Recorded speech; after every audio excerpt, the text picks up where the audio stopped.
right, ready? I just also want to bring up Yeah. Real Madrid, bro. What happened, bro? What happened? Y'all like that, bro? It's not our year. It's not our year. Clearly not. Real's trash. What's your team? Newcastle. Get out of here. Come on, bro. You a Newcastle fan? Why? I've been a fan of them since I was a kid. You're lying. You like their stripes? Their stripes? Yeah. Who's your favorite player on Newcastle? I couldn't tell you. Ever. In history. Your entire life being a Newcastle fan. He's in such deep thought right now. I know. He's picking which one he loves. Let's start, bro. Let's talk about basketball. Yeah, How about that? All No, I right. wanted to get into Real Madrid and No. Barcelona a little No. bit. This is not a soccer podcast. It's not a soccer podcast. We can make it a soccer podcast. Definitely Yeah, not. well, let's talk about soccer No. history. We can Talk go a little about Real sidetrack. Madrid soccer history. Luckily, there's a couch right over Mbappe is there. out of there, bro. They don't No, want no, him no, there. no, no, no, no, no. Highest petition Everybody ever. else is out of there but Mbappe. We want Mbappe. We want Jude. Hello. A lot of players got to go, though. I want Valverde. I'm on Valverde's side for the whole incident. But all right, let's get started. All right. Everything, all mics are good? Yep. All right. Yep. Welcome back to another episode of Run the Tape. 3 dudes, 1 game, and all the tape. I'm your boy, Liam. Boy, Kai. Griff. And we are back for episode 27. We're in the middle of the second round. The Lakers have just come to an end, or OKC has advanced. And the Knicks are on to their second straight Eastern Conference Finals. Everything's starting to heat up, but I think we do have to take a moment and just recognize some of the unfortunate stuff that's happened. Brandon Clark passing, and then a few hours later, the news of Jason Collins passing. Obviously, Same day. just hours apart. Obviously, Jason Collins is the first openly gay NBA player and actually first openly gay athlete of the 4 major sports here in the United States. And I think we all knew him growing up, even when he was with the Brooklyn Nets, and him getting in the game for the first time after coming out, and that being a really special day for the NBA. So, just unfortunate to hear that. Yeah, definitely unfortunate. I mean, obviously, as a Brooklyn Nets fan, it's very unfortunate for like a true legend to die like this. Obviously, he had brain cancer for a really long time, and dying at 47 is very tragic. But changed overall community, was an inspiration to a lot of people. Obviously, in sports, there's a lot of like internal homophobia Yeah. that goes on, and to be the first person to ever come out in such a major sport, it's a big deal. So yeah, shout out to Jason Collins. Yeah. 100%. Yeah, Brandon Clark was a great player coming out of Gonzaga, the 21st pick. He was dominant. Was a dominant player there. Won Defensive Player of the Year for that league that year. Was a part of that young and Memphis core with Ja and Jaren, and he was all-team first rookie. He was a good player, man. Was a problem as far as lobbing the ball. He was a huge lob threat, but yeah, the league's gonna miss him. 29, way too young. Way too young. Way too Rest in young. peace. Yep. All right. Obviously on a sad note, but let's go to Let's get back into basketball. let's man. get back to basketball. We're going to keep it a little bit on the sad side. The 76ers getting eliminated by my New York Knicks in 4 games in absolute dominant fashion. It was beautiful. But this raises some questions about the 76ers future and their star player, Tyrese Maxey. Should he look outside of Philly going forward? I mean, I feel like the first thing that the Sixers need to do is they need to get off Joel Embiid. Ooh. It's time. Time to move on. It's time to move on. Wow. Joel Embiid, like you have so much talent on your team. So much talent. With obviously we were talking about Tyrese Maxey being such an incredible player, averaging 28 points per game this season on good efficiency, shooting the ball at 36-37% from 3. He's a great basketball player. He's a great scorer. Yep. And obviously with people like VJ Edgecombe, who is just going to progress and become another star on your team. Going to be a great backcourt for years to come. But Joel Embiid is not a part of that future. It's not. They're two different time It's- frames. Totally different time frames. Yeah. And it's time for them to really start looking into shipping him off and really rebuilding this team. Obviously, Joel Embiid is also on a humongous contract. Yeah. Gives them a lot of space. If they give them Embiid, they're gonna have so much space to like go out and get other players to surround Maxey and VJ with. Totally. So it's time. I think they're ready for it. I think it's time to build around Tyrese and VJ's as your future. Yeah, I've been thinking a lot about this lately, and I think that the Sixers are in an okay spot because they have Maxey, and Maxey has a lot of value. But if I'm Maxey, and Maxey's a guy who's 25, about to turn 26, he's entering his prime, I would be open to requesting a trade, 100%. There are teams in this league that need a star caliber point guard like him, and he deserves to play for a contender. And I think if they end up offloading Embiid, Paul George, and the rest of their old roster, I think that it is totally fair for Maxey to request a trade out of Philly and start this full Philly rebuild once again. VJ is a great start to that. And I think that is honestly what they should do, because no matter what you do to try and shake up this current roster, you are not building a championship squad. And that's just the way I see it. I think Philly should rebuild. Yeah, I think I partly agree with you. Like, for me, it depends in terms of the question on whether Maxey should stay with Philly or look elsewhere. It depends on the route that the 76ers decide to take. If they decide to move forward with this Embiid, and they obviously just fired Morey, so maybe this new exec is looking to keep Embiid and build from there. I don't know if this is going to be the right situation for Maxey, right, or VJ. But if they decide to rebuild and really build this team around Maxey and VJ, which, like you alluded to, and like I know Griff believes, this is one of the NBA's future great young cores. I think that would be the best move for both parties if they stick together, like both you said, move on from Embiid and really try to build. I mean, you think about the money they would have. They got rid of Paul George and Joel Embiid on your roster. You could do whatever you want at that point. And you're the 76ers. It's not like you're a small organization where you can't get free agents. Sixers can go out and sign guys. As long as they don't sign bad contracts like that Paul George one, they could be in a great spot. And Bob Myers is the one helping them search for a new basketball exec. Yeah. He's a basketball genius, as we all know.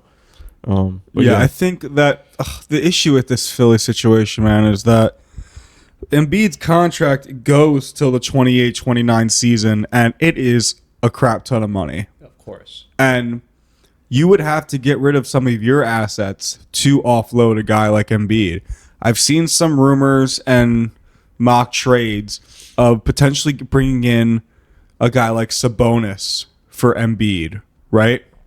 Another kind of big, all right, plays a lot different than Embiid, pass first, but great rebounder as well, and could bring a different feel to Philly. I like Sabonis on his Sixers team. I think that makes your team so much more well-rounded. Makes your team so much better. And I like Sabonis off of the Kings. At this point, he just needs to get out of there. The hell's going on in Sacramento? I don't even know what's going on. You got Sabonis, and you're just not doing nothing at all. And I mean, let's not get into that. But let's talk about another loser of these NBA playoffs, the Los Angeles Lakers. Right? They obviously, LeBron James is going to be unrestricted free agent this offseason. We don't know where he's going to go, what he's going to do. I think he's probably going to stay with the Lakers. What direction should Los Angeles Lakers take this offseason? They have a lot. It's just a lot for them to really do this offseason. I think they have a really important offseason coming up for them. Obviously, they have to decide whether or not to keep their LeBron James, who is just coming off his contract and his final year with the Lakers. And, there's a lot of decisions with him to even think if he's going to play basketball again. But then again, you also gotta think about other things like bringing back Austin Reeves. He's gonna ask for a lot of money as well. Yep. DeAndre Ayton, see if he wants to come back as well. Yeah. And Rui Hachimura also bringing him back. And there's just a lot of this team has a lot of holes that you gotta fix. And you can't rely year after year after year on Luka Doncic to really carry you all the way. You gotta surround him with good pieces. 100%. And with what we've seen with Luka and his success, he has thrived with very defensive-oriented lineups, right? When he went to the finals in Dallas, that was a very lengthy defensive team with a ton of lob threats, right? Luka has no current lob threats on this team. None. Not one. Yeah. Or at least any good ones. Ayton. Doesn't move me. Doesn't Okay, move me. that's ridiculous. That's actually ridiculous. But go ahead. Yeah, but for the Lakers, Jared Vanderbilt, not a lob threat. No, Not a lot of not threat. No, it's not an offensive threat whatsoever. like a cone. No. Yeah, on offense. Let me show. But I don't think that the Lakers should pay Austin Reeves. I don't think they should pay him $40 million over 4 years. I think that is the type of contract that could really mess up this Lakers franchise. So what should the Lakers do? I think you need to invest in defense and shooters, not for that kind of money, right? That's the way to build around Luka, right?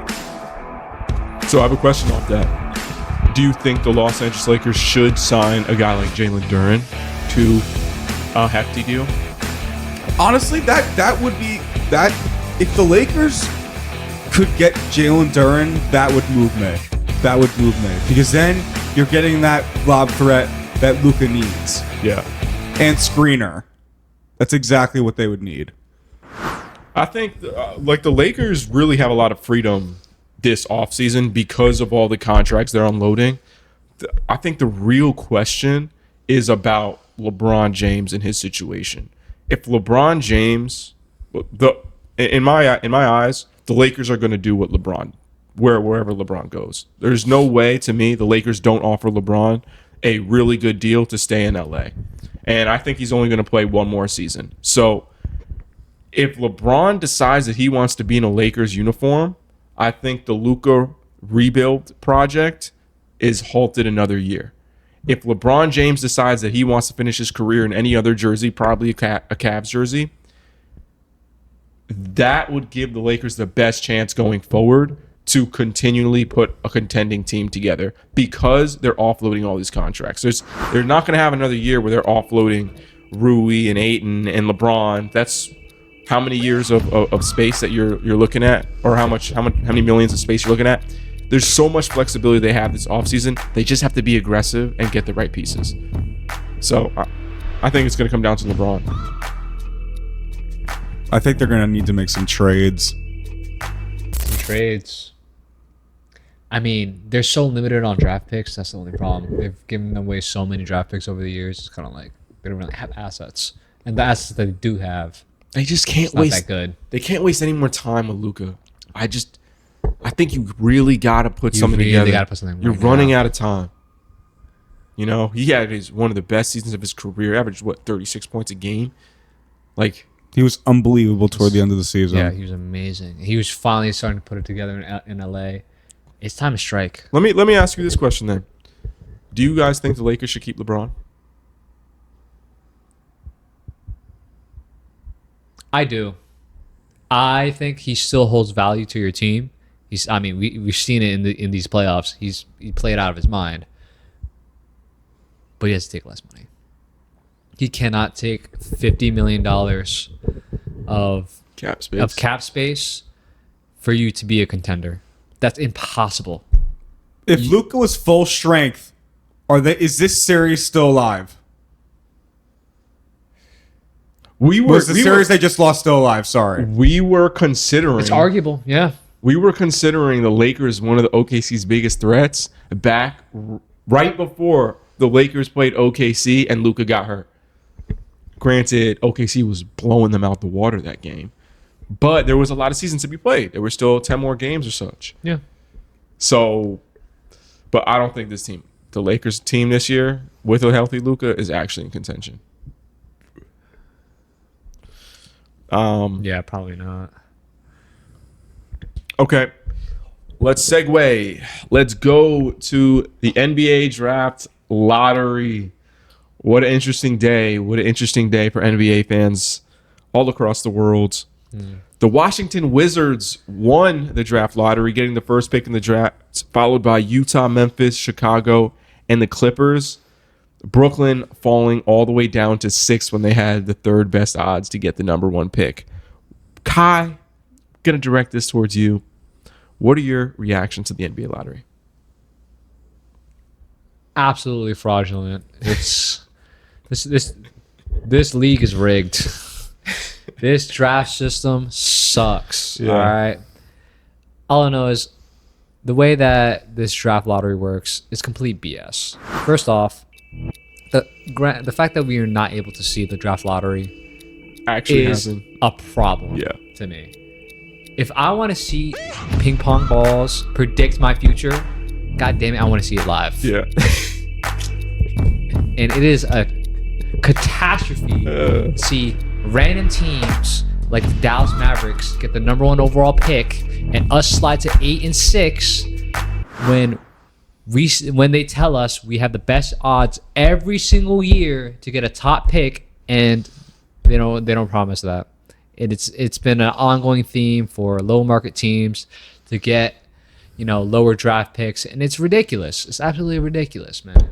Like Indiana falling out of the top 4, Indiana. missing out on a top 4 pick and ended up going to the Clippers. It's ridiculous. It's so dumb. And Well, that's on the Pacers general management. yeah, no, that can arguably go down as one of the worst trades of all time. But regardless, them not getting a top pick as literally the worst record in the NBA, come on. I agree with you. But it was top 4 protected. Top 4 protected. So they fell 5th. yeah, it's That's bad. ridiculous. That's ridiculous. That's man. ridiculous. It's like, crazy. Last year, going from 8 and now to 6. I mean, granted, I'm very excited for this draft class, and we'll get to that later. Yeah. But the fact that the ping pong ball slided and we got to 6 is blasphemy. Yeah. Absolute blasphemy. So, yeah, that's my thoughts on that. Yeah, I mean, listen, it's unfortunate you guys slid down to 6. You guys had a good chance of getting the number 1 overall pick. But there's a ton of hope. There is a lot of hope. You said before, Igor is not a 1. No. He is not a 1.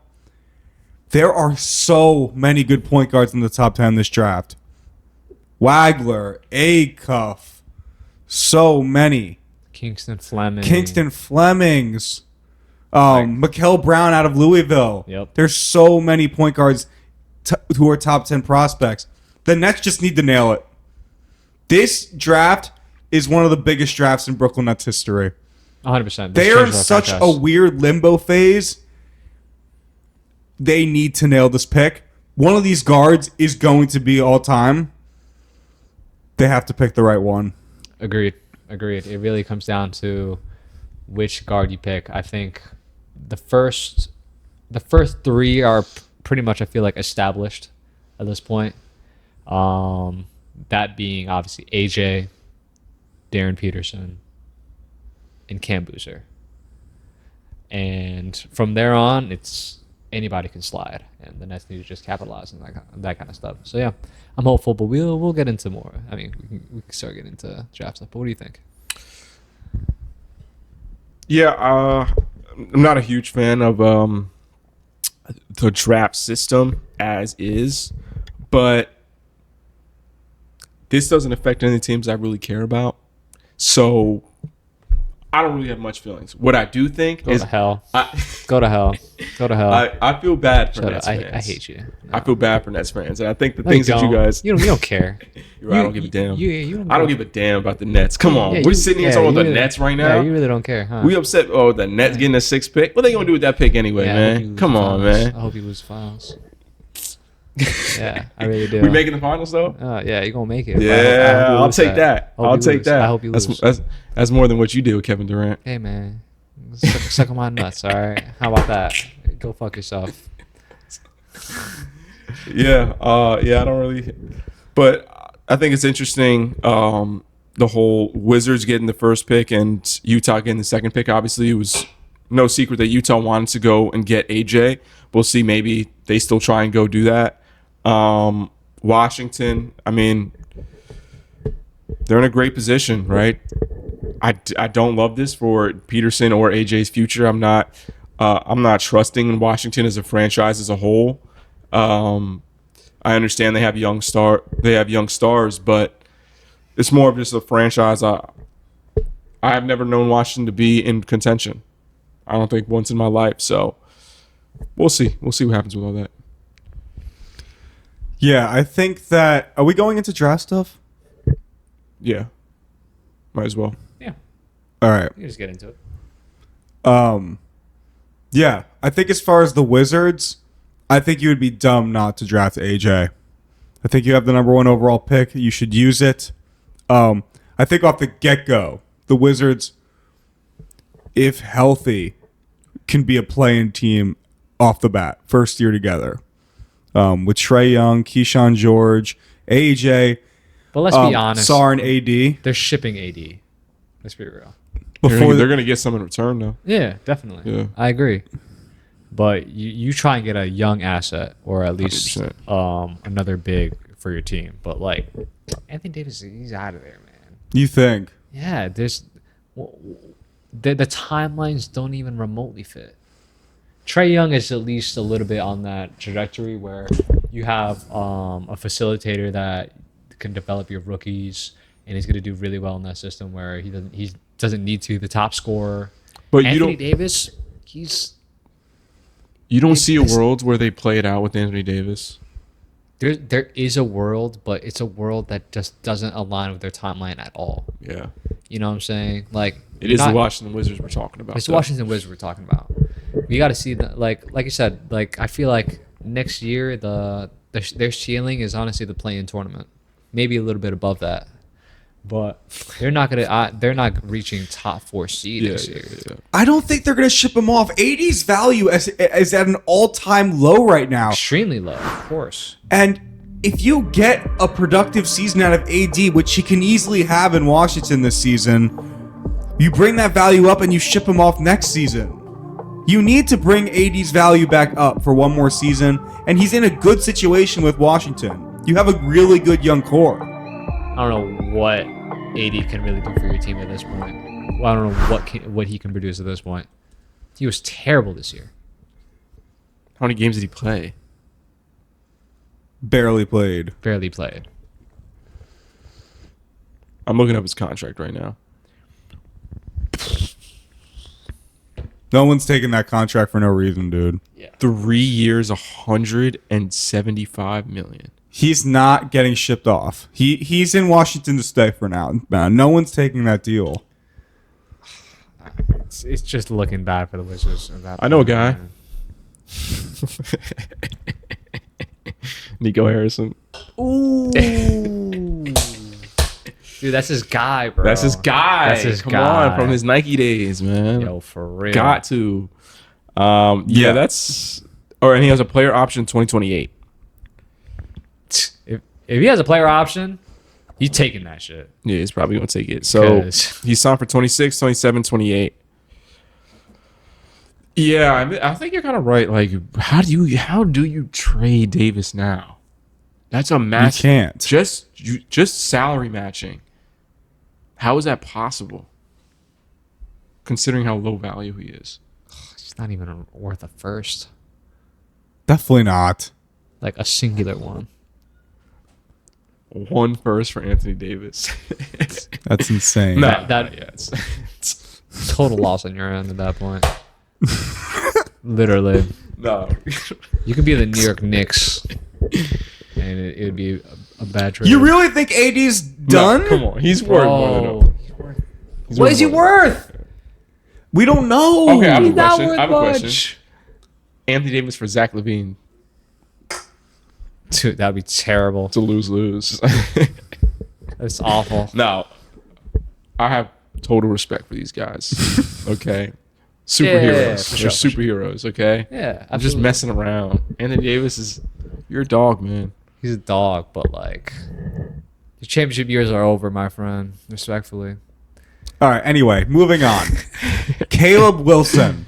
Okay, talk. I to me. just want to say this. I think his peak is Kevin Garnett, and I've said this before on the pod, but I just love a big that can handle the ball and take it to the rack and just do something insane, man. And that's what Caleb Wilson is. I think his mid-range is going to develop over time. I think his peak's Kevin Garnett. His floor, though, his floor is Kai Jones. That's his floor. Just a lob threat. And that's pretty much all I have to say about Caleb Wilson right now. No, Caleb Wilson's great. I love his perimeter defense as well as his defense down low as well. I think he's probably, for me, probably one of the best defenders in the draft, especially in the top 5. I think he's the best defender and can drive, can shoot the mid range really well. If he develops that 3, he's going to be absolutely lethal. He can finish down the lane. There's what's not to love? So why do you think everyone is putting Cam Boozer over Caleb Wilson in these mock drafts? I honestly have no clue. I don't think it makes any sense. I I don't- think I Caleb don't think it Wilson's makes a any better sense either. prospect. Yeah, for sure. I think people really look at that the build of Cam Boozer and the potential that he has, also the name value of having a special Duke player that is the son of one of the best players in NBA history in Carlos Boozer. But as an overall prospect, there's a lot of flaws that I see in his game. But obviously, I mean, regardless, great build. Has a nice touch near the rim. But It's interesting. You talk about their builds, and Cam Boozer has a way different build than Caleb Wilson. for But sure. as we're seeing in the past 5 to 10 years, the NBA is moving away from that big body build and moving toward the Caleb Wilson prototype, where a little bit more lengthy and long, right? Yeah. It's interesting stuff. I think it is possible that Caleb Wilson's draft stock rises a ton in the weeks coming to the draft, and Caleb Wilson goes top 3. I could easily see that. I can easily. easily see that as well. I just think the overall perception of Cameron Boozer, and like, don't get me wrong, he had a phenomenal season at Duke. My only thoughts are whether or not that play style will translate well to the NBA, where you have bigger, stronger NBA players who can block the typical shots that he makes near the rim. And that's my only concern with him and his shot selection, and not being a super high volume 3-point shooter, shooting only like three threes a game, only making one of those threes a game. It's not super high volume. We I shot wouldn't 40% from 3 though. Huh? Shot 40% from 3 though. off 3 attempts. That's good for a big. off 3 attempts. But it's good for a big. That's What are we talking about? It's like 1-3 a game. 3 attempts a game. He had 3 attempts a game, and he shot 40%. That's not It's like bad for a it's big. like 1 or 2 a game. It's like doesn't move me at all. Okay. And all his 3-point shots were Catch and shoot. Were catch and shoot, wide open looks. Well, I think this is exactly why. I think that So- Cam Boozer's draft will drop more, and Caleb's will rise. But this is exactly why people are high on Cam Boozer's, because he's a big man who can be physical. He shot 40% from 3. Sure, they were 3 attempts and they were catch and shoot. But in the NBA, when you're playing power forward, you need to be able to do that. His ability, like his passing ability, his playmaking ability, his ability to take advantage of smaller guards. He's obviously he's a great undersized. passer. He's undersized for a big guy, but he could still go get a bucket on anyone his size or smaller. There's a lot there, but I think like you said, the only question is that physical build going to translate to the NBA? And I think it will, but I wouldn't be surprised if he dropped outside the top 3. Definitely. I think the thing that intrigues me with Cam Boozer is that basketball IQ. Yeah. He's a very smart player. Very smart player. Good passer, good spacer.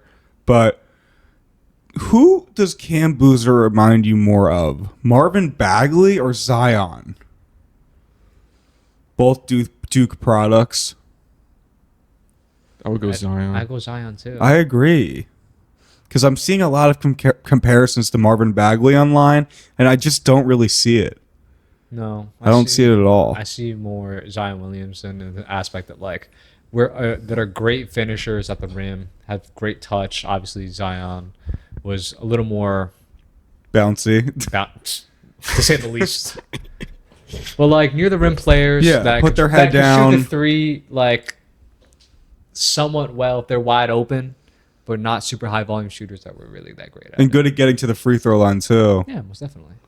But Yeah. I actually see a lot of similarities between Zion and Cam Dude, the Boozer. more you, I didn't even put those two in the same breath. But now that you mention it, like smaller guys, physical build. Obviously, Zion's touch is like ridiculous, but yeah, No, Cameron Boozer's touch around the rim is really good. I mean, considering the competition that he's playing. yeah, no, it is. So you got to give him credit for that. All right, let's talk about my Knicks. Okay, let's scroll his lottery. So let's talk about my New York Knicks. Okay, sweeping the 76ers. Doesn't move me. Making their second straight Eastern Conference Finals. Absolutely. I don't even know how to describe it. Can't find another word another synonym for domination. But they killed the Philadelphia 76ers. Are the Knicks going to win the championship? The Knicks, I must admit, they're not going to win nothing, man. You got to look at it, man. Oh, my God, bro. For me, they're still not the favorites. The Thunder, you got to look at the Thunder, man. If you're talking about dominance, it's the OKC Thunder. 2 sweeps in a row, obviously bad teams, but this team is rolling. This team is defensive minded. This team is really good. They have the former MVP. I don't think you guys are ready for that. You're not ready for that dog yet.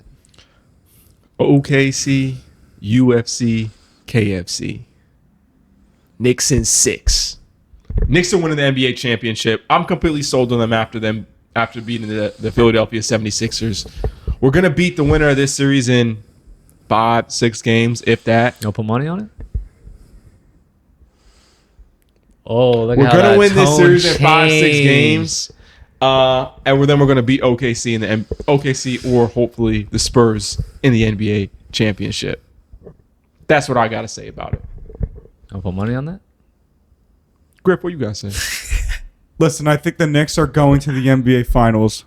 And I would put a lot of money on that personally. Oh, yeah. And I've been saying this all season, but when your number 3 option turns into a number 2 option, good things are going to happen. I've been so impressed with OG. OG looks like one of the best forwards in the NBA right now. His defense is unbelievable. Hitting the 3 ball over 50% in the playoffs. He is hooping. He's actually creating his own shots too, which I love to see. Yeah. But yeah, I think that the Knicks will lose in the NBA Finals.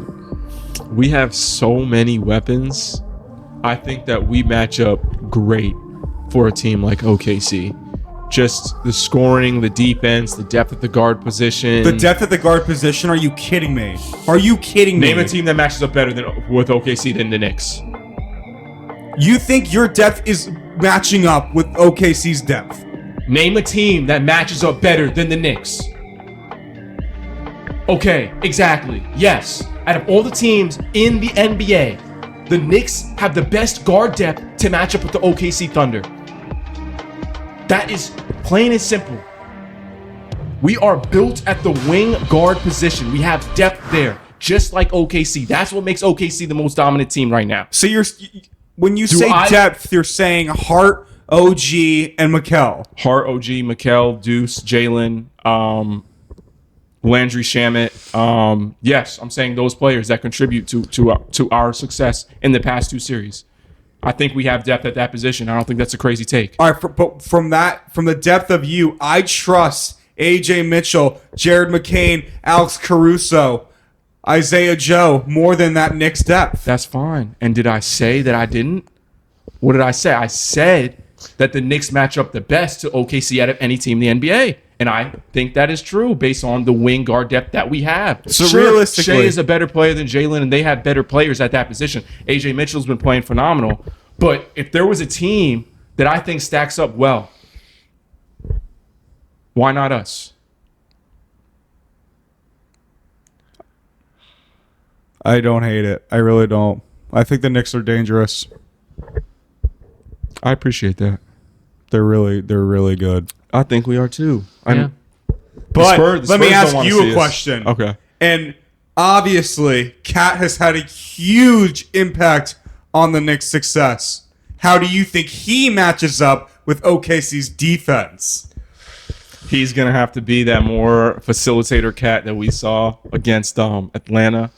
It's gonna be hard for him against those smaller. He needs to be aggressive rebounding during that series. Yeah. He's gonna have to go up against Chet, Isaiah Hartenstein. Dude, those are tough matches for him. I really think Cat is gonna have to play that like playmaker role if we see OKC, because I don't think he's going to be able to do it against the Thunder. You could do that against Philly. You could do that against the Hawks. Your Hawks. the Hawks. You're not doing that against the Thunder. Have they collapsed on bigs? So what would you no say? Way. What would you say he should do?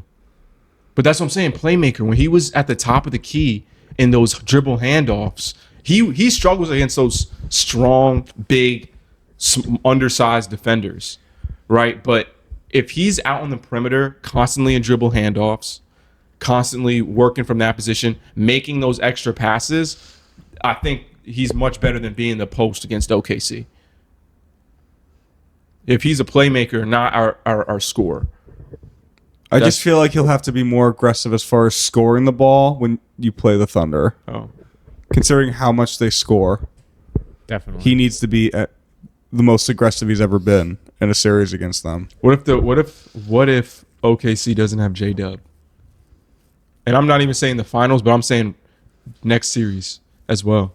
Is that a concern for you guys in terms of OKC's path? Honestly, not really. No. Having- Considering how good AJ Mitchell's been Exactly. playing. Having players like AJ Mitchell step up, and you have so much depth at the guard position that can step up in those kind of roles. I'm not really too worried about J-Dub. It's really coming back at all. Maybe during the finals he might be a little more crucial, but as of right now, I'm not overly worried about it. Interesting. All right. Let's talk about the team that OKC might play in the next round, the San Antonio Spurs. Game 4, Victor Wembanyama in the second quarter got hit with a flagrant 2. He was thrown out of that game, and a possible suspension was in the air. The NBA decided not to suspend Victor Wembanyama. A lot of NBA fans have mixed feelings about this, right? Whether the NBA decided not to because of his name and they want him to be on the floor, or because they just didn't feel like it was an egregious foul call. Obviously, Naz Reid got hit really hard. Do you think the NBA made the right decision in not suspending Wemby for any time at all? Dude, absolutely. Like, as we know, Wemby is arguably the most marketable player in the NBA. He's going to be your future. He's the face of the league. He's the face of the league, and a lot rides of him playing basketball. And not only that, it's just like all the people that have been the naysayers about why he should be suspended, talking about people like Draymond Green, were, infamous in that sort of aspect of like being a dirty player. Like Draymond Green has had multiple instances of this fact going on, of being a dirty player and hurting other players and such. Victor Wembanyama is not that kind of player. And as a matter of fact, he was the one getting fouled the entire game. No call. I understand the frustration. Like, he deserved calls all throughout the entire series. Yeah. It was absolutely ridiculous what Minnesota was doing to him. And the fact that they were getting no calls is absolutely crazy. And the reciprocation is valid. Yeah. I think the NBA needs to look a lot closer at these games because these refs miss a lot. They miss those quick pushes, right? They miss they miss a lot of that chippiness. Yeah. And Wemby is getting hacked, and he was getting hacked versus Portland. He's getting hacked versus Minnesota. He was getting hacked all regular season. And honestly, it's a smart strategy. If you could be sneaky with it, fouling the best or like getting those jabs in at the team's best player and one of the best players in the league, it makes sense. What Wemby did though, it probably did warrant a suspension considering what we've seen in past instances, right? We saw with Ron Artest back in the day. Obviously, his was a lot more egregious, and he had a history. Yeah. But he was suspended 7 games for that, right, without pay.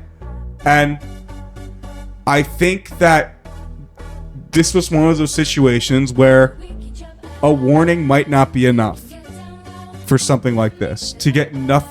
Have no repercussions for an elbow like that to the face area. I don't know. There's definitely two sides to it. But like you said, Kai, Wemby, we know what Wemby brings. We know his personality. We know he's not that type of player. He's not a dirty player in the slightest. First time situation, I'm cool with him not getting a suspension. Like, comment, subscribe, and until next time, let's run the tape. Let's run the tape. Yes, sir.